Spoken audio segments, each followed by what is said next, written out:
नमस्कार। आज हम 12वीं कक्षा की पुस्तक पॉलिटिकल साइंस की उसका अध्याय 6 का संकट काल, जो हम पहला पाठ उसका कर चुके हैं, उसके आगे संकट काल या फिर आपातकाल का दूसरा पाठ करेंगे। इसमें क्या करेंगे आज हम? आपातकाल की घोषणा के क्या परिणाम निकले। यानी कहने का मतलब ये है कि 25 जून 1975 को जब श्रीमती इंदिरा गांधी ने संकट काल की घोषणा किस आधार पर की कि देश की आंतरिक जो शांति व्यवस्था है वो भंग हो गई है। इस बात को लेकर उन्होंने धारा 352 के तहत संकट काल की घोषणा कर दी कि देश पर संकट आ गया है। और राष्ट्रपति, उस समय जो राष्ट्रपति थे, तत्कालीन राष्ट्रपति फखरुद्दीन अली अहमद, उन्होंने श्रीमती इंदिरा गांधी के कहने पर संकट काल की घोषणा कर दी।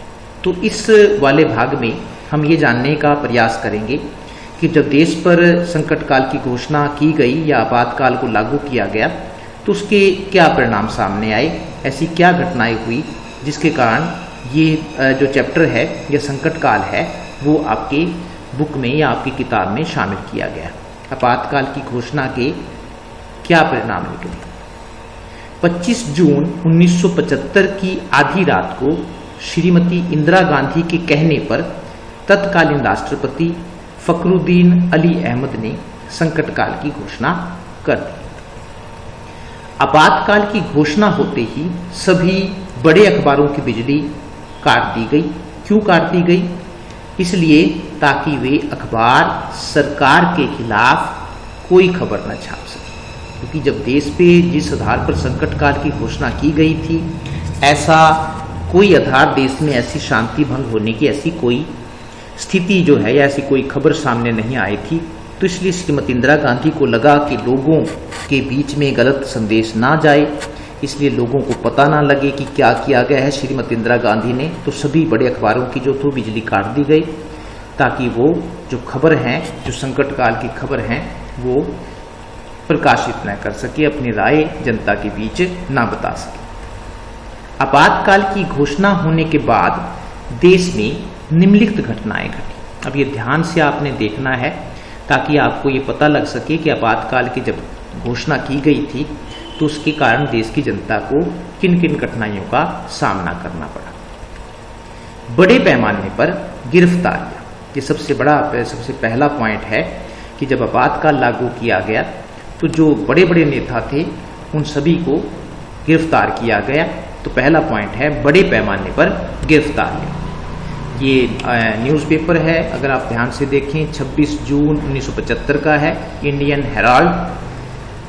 Emergency declared, JP Morarji, Advani, Ashok Mehta and Vajpayee arrested. यानी कि जितने भी बड़े बड़े नेता थे उन सभी को पकड़कर जेलों में डाल दिया गया। आपातकाल की घोषणा होते ही विपक्षी दलों के बड़े बड़े नेताओं को पकड़कर जेलों में डाल दिया गया। इसके अलावा इस दौरान जिस पर भी शक हुआ उसे पकड़कर जेल में डाल दिया गया। तो सिर्फ बड़े बड़े नेताओं को ही पकड़कर जेलों में नहीं डाला गया था, जो भी सरकार के खिलाफ बोलता था या जो भी लगता था कि ये कांग्रेस का विपक्ष का सदस्य है या कांग्रेस का विरोधी है, तो गाँव में से अभी बहुत सारे, जब भी आप 25 जून 1975 आती है और जब आप उस तारीख को अखबार पढ़ते हैं तो ऐसे बहुत सारे लोग बचे हुए हैं जो उस दौरान आपातकाल का शिकार हुए, जिनको पुलिस ने पकड़ कर जेलों में डाल दिया। तो वो आप बीती बताते हैं कि किस किस तरह से उनको मुसीबतों का सामना करना पड़ा। तो सिर्फ बड़े लोगों को नहीं डाला गया था, जिस पर भी सरकार को शक था कि ये सरकार के खिलाफ है, उस सभी को पकड़कर जेलों में डाल दिया गया था। प्रेस क्या है? समाचार पत्रों पर प्रतिबंध। आपातकाल की घोषणा होते ही समाचार पत्रों और पत्रिकाओं पर रोक लगा दी गई। उन्हें कोई भी समाचार छापने से पहले सरकार की अनुमति लेनी पड़ती। यानी कोई भी समाचार जो है, समाचार पत्र अपनी मर्जी से खबरें नहीं छाप सकता था। अगर कोई समाचार ऐसा होता था जिसमें सरकार की आलोचना थी तो वो उसको नहीं छाप सकता था जब तक कि वो सरकार को ना दिखा दे। तो हर प्रकार के समाचार पत्रों को कोई भी समाचार छापने से पहले सरकार की अनुमति लेनी पड़ती थी। इसे सेंसरशिप के नाम से जाना जाता है। इसे सेंसरशिप के नाम से जाना जाता है। आगे अब क्लियर करेंगे सेंसरशिप क्या आती है। ये आप देख रहे हैं उस समय के कार्टून किस तरह से दिखाया गया है कि लोगों को पढ़ने के लिए कुछ नहीं था, अखबार इसके मुंह पर ढक दिया गया। अगर अखबार पढ़ लिया तो बोल नहीं सकते थे, उसमें कुछ होता ही नहीं था। ये उस समय के कार्टून में श्रीमती इंदिरा गांधी की चित्र आप दिखाया गया है, गिद्ध के रूप में उनको दिखा रखा है। डिक्टेटरशिप, इंदिरा गांधी डिक्टेटरशिप, और ये प्रेस उन्होंने दिखा रखी है। देखो किस तरह से उनके मुंह भी बांधे हुए हैं और उनको पूरे शरीर को रस्सियों से बांध दिया गया है ताकि वो सरकार के खिलाफ कुछ भी ना बोल सके। तो सेंसरशिप का अर्थ क्या थी? सेंसरशिप ये जरा जानना जरूरी है और आप भी इसको जरा अच्छी तरह से याद रख लेना। क्या थी सेंसरशिप? जब समाचार पत्रों को कोई भी समाचार छापने से पहले सरकार की अनुमति लेनी पड़ती है तो इसे सेंसरशिप कहते हैं। समझ गए आप अच्छी तरह से कि क्या है सेंसरशिप? यानी कि जब समाचार पत्र को समाचार छापने से पहले सरकार की अनुमति लेनी पड़ती है तो इसे सेंसरशिप कहते हैं। हड़ताल, धरनों, प्रदर्शनों तथा रैलियों पर रोक। पहला पॉइंट हमने किया, गिरफ्तार कर लिया गया लोगों को, जो बड़े बड़े नेता थे उन सभी को जेलों में डाल दिया गया। दूसरा, समाचार पत्रों पर रोक लगा दी गई, सरकार की अनुमति के बिना कोई भी समाचार नहीं छाप सकते थे। और तीसरा प्रभाव क्या पड़ा? हड़ताल, धरनों, प्रदर्शनों और रैलियों पर रोक लगा दी गई। आपातकाल के दौरान राजनीतिक दलों द्वारा की जाने वाली हड़तालों, धरनों, प्रदर्शनों तथा रैलियों पर पूरी तरह से रोक लगा दी गई। यानी कि कोई भी राजनीतिक दल उस समय कोई भी ना तो हड़ताल कर सकता था, ना धरना दे सकता था, ना प्रदर्शन कर सकता था और न ही रैली कर सकता था।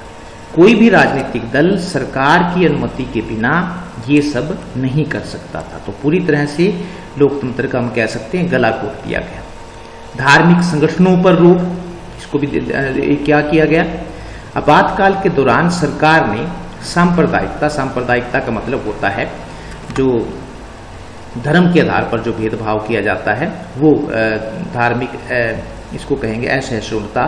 सांप्रदायिकता फैलने के डर से राष्ट्रीय स्वयंसेवक संघ, आरएसएस और जमात ए इस्लामी जैसे धार्मिक संगठनों पर रोक लगा दी। तो कई धार्मिक संगठनों पर भी रोक लगा दी जिनसे सरकार को डर था कि वो सांप्रदायिकता को फैला सकते हैं। उसमें एक राष्ट्रीय स्वयंसेवक संघ था और एक जमात ए इस्लामी था। तो ये कई बार क्वेश्चन आ जाता है कि आपातकाल के दौरान कौन से धार्मिक संगठनों पर रोक लगाई गई। तो आपने याद रखना है मौलिक अधिकारों का निलंबन, यानी कि जो संविधान में मौलिक अधिकार दिए गए थे। संविधान द्वारा नागरिकों को जो मौलिक अधिकार दिए गए थे आपातकाल के दौरान उनको निलंबित कर दिया गया, अर्थात कुछ समय के लिए नागरिकों से वापस ले लिए गए वो अधिकार सारे के सारे। 6 मौलिक अधिकार हमें दिए गए हैं, लेकिन जब संकट काल की घोषणा हुई और जो नागरिकों के मौलिक अधिकार थे, समानता का अधिकार, स्वतंत्रता का अधिकार, शोषण के विरुद्ध अधिकार, धार्मिक स्वतंत्रता का अधिकार, संस्कृति और शिक्षा संबंधी अधिकार, संवैधानिक उपचारों का अधिकार, वो सभी के सभी अधिकार जो थे वो निलंबित कर दिए गए। कोई भी नागरिक अपने मौलिक अधिकारों के लिए नहीं कह सकता था सरकार से। कोई भी नागरिक मौलिक अधिकारों की रक्षा के लिए न्यायालय में नहीं जा सकता था। तो यह संवैधानिक उपचारों का अधिकार जो छठा मौलिक अधिकार है, अगर आप उसको देखें उसमें ये लिख रखा है कि यदि नागरिकों के मौलिक अधिकार छीने जाते हैं तो वो उनकी रक्षा के लिए अदालत में जा सकता है।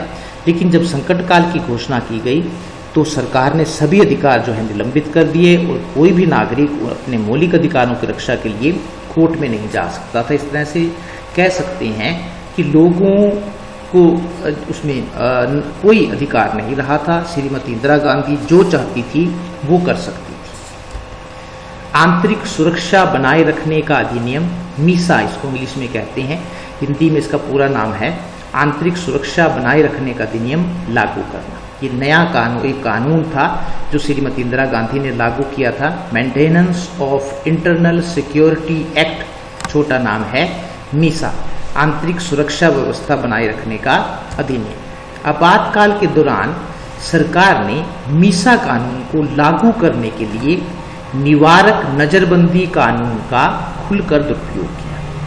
जो अनिवार्य नियम था, ये मीसा जो कानून था, इसको लागू करने के लिए निवारक नजरबंदी कानून का खुलकर दुरुपयोग किया। इस कानून के अंतर्गत किसी भी व्यक्ति को बिना कारण बताए गिरफ्तार किया। एक जो निवारक नजरबंदी कानून है उसमें सरकार को ये अधिकार दिया हुआ है कि वो किसी भी व्यक्ति को कोई भी कारण बताए बिना गिरफ्तार कर सकती है। तो जब मीसा कानून लागू किया तो सरकार ने उसकी आड़ में निवारक नजरबंदी कानून का खुलकर दुरुपयोग किया और लोगों को बिना कारण बताए गिरफ्तार कर लिया। अतः इस कानून का लाभ उठाते हुए सरकार ने लाखों की संख्या में लोगों को पकड़कर जेलों में डाल दिया। तो पहले हमने बताया कि जिस पर भी शक होता था उसको पकड़कर जेल में डाल दिया जाता था और वहां पर तरह तरह की यातनाएं लोगों को दी जाती थी। परिवार नियोजन कार्यक्रम को जबरदस्ती लागू करना। परिवार नियोजन कार्यक्रम को जबरदस्ती, ये क्या था जरा इसके बारे में भी जान लेते हैं। आपातकाल के दौरान श्रीमती इंदिरा गांधी के छोटे बेटे संजय गांधी ने नकारात्मक भूमिका निभाई। नकारात्मक मतलब गलत ढंग से सत्ता का प्रयोग किया। देश की जनसंख्या को नियंत्रित करने के लिए उन्होंने नसबंदी कार्यक्रम चलाया। नसबंदी कार्यक्रम क्या था, इससे पहले हम चित्र देख लेते हैं। ये संजय गांधी हैं, श्रीमती इंदिरा गांधी के छोटे बेटे, अपनी माता के साथ, श्रीमती इंदिरा गांधी के साथ। यहां भी एक नया चित्र आप देख रहे हैं, ये संजय गांधी है। इस कार्यक्रम के नसबंदी कानून क्या था, नसबंदी कार्यक्रम क्या था? इस कार्यक्रम के अंतर्गत लोगों को जबरदस्ती अस्पताल में ले जाकर नसबंदी कर दी जाती थी।